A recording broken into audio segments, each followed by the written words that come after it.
story on George Devokie, who studies guillemots. That's the bird up on the left. He's been studying them for about 35 years, and he's seen the way in which their nesting behavior has changed based on climate change. Well, some other things have changed as well for George, who used to live in a tent in the summers and study the guillemots.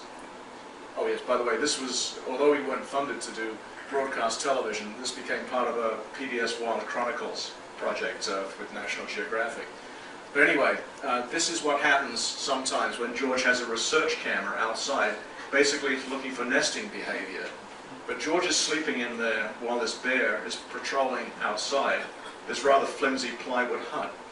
And when George tells this story to public audiences, he says, you really know that climate change is happening when the polar bears that used to live on the ice are patrolling outside your hut. And so this is an example of where research footage, this was done to capture nesting behavior, can actually become part of public communication. There are some pictures that are just so stunning that are done for research purposes that they, remember this is P for pictures, that they work by themselves. This is part of the Census of Antarctic Marine Life, which is a major international activity. And, oh, went too far. And,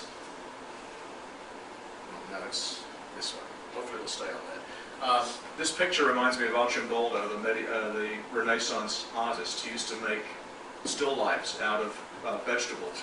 This is just some of the organisms that the Census of Antarctic Marine Life found, and it's stunning. So these kinds of pictures convey to the public audience.